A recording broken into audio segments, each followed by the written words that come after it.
Hello YouTube, I'm Doc Wilkie and welcome back to the homestead.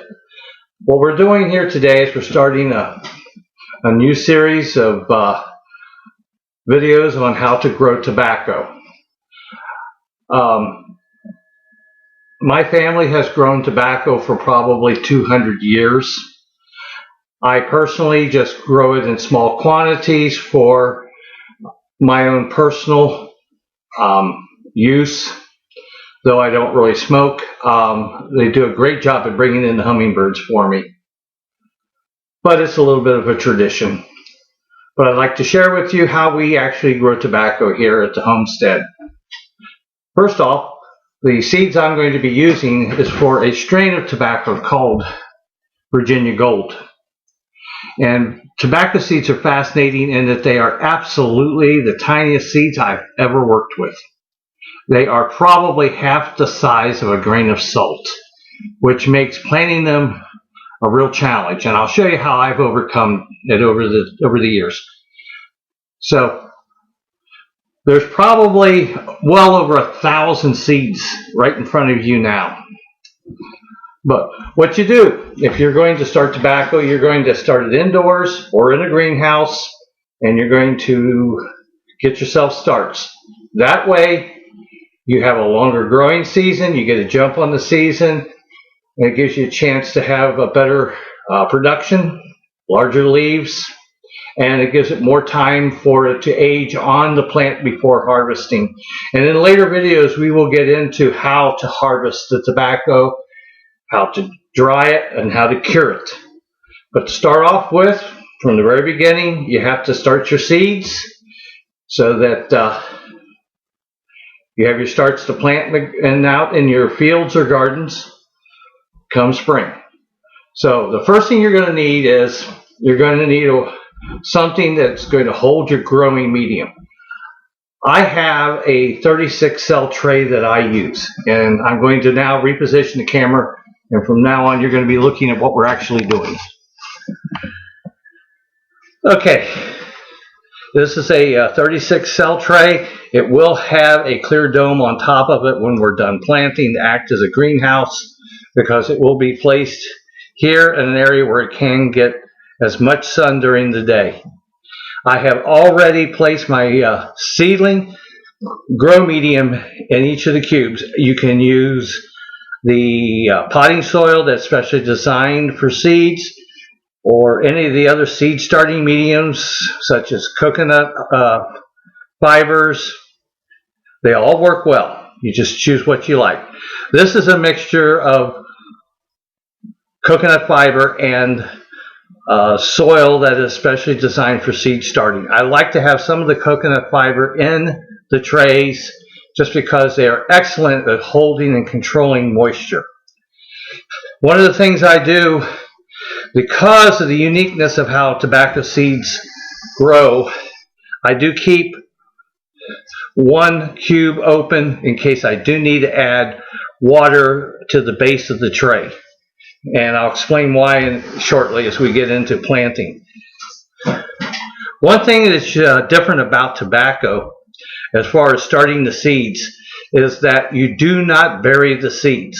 If you bury the seeds, they will not germinate.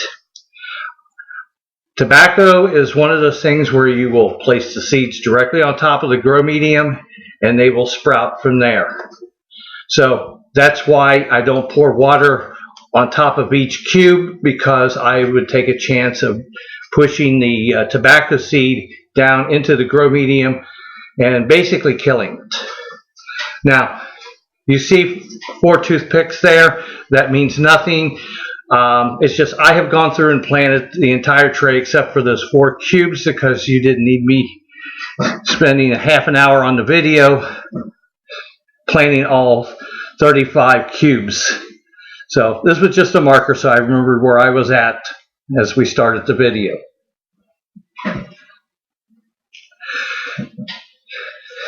Now what I do is I take my seed, reposition this a little bit, and I pour out a little bit of seed into something white. This is a white ramekin. It works great for me.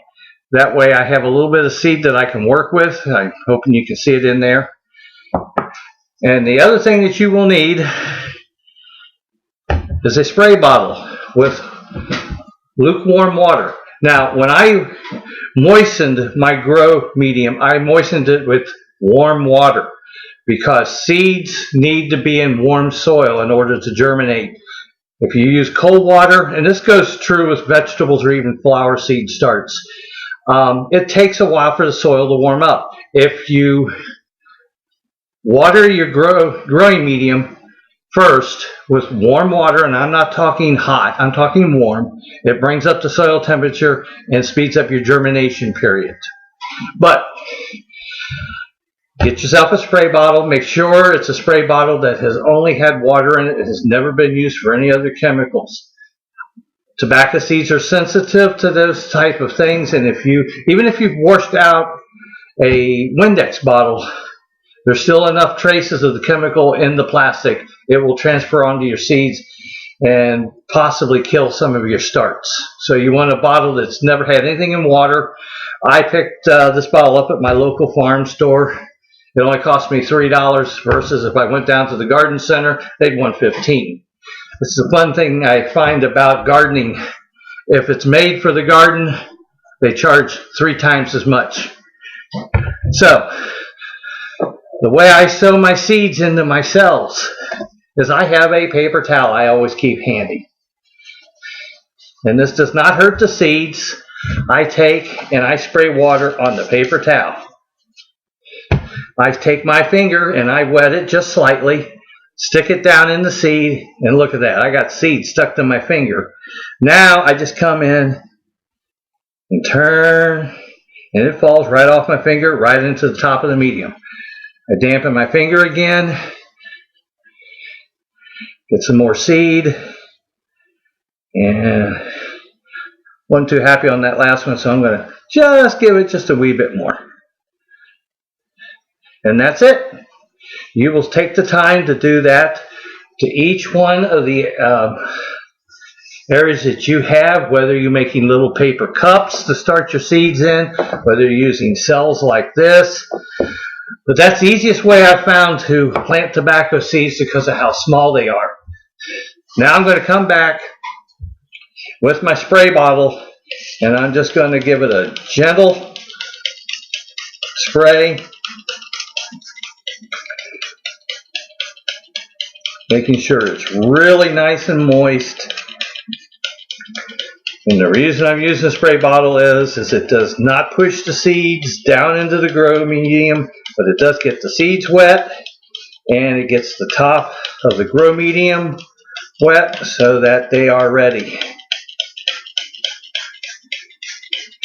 Now in about a week, we'll have another video. I'm going to show you where it's at that point. Usually now I'll sit down every week and pick out a few of the weaker looking starts until I have one good start left in each one of these cells. And then I will let it grow until I'm ready to transplant it into the garden area.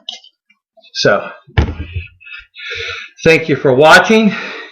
Please subscribe. If you have any questions, always feel free to contact me. And have a wonderful day and happy homesteading.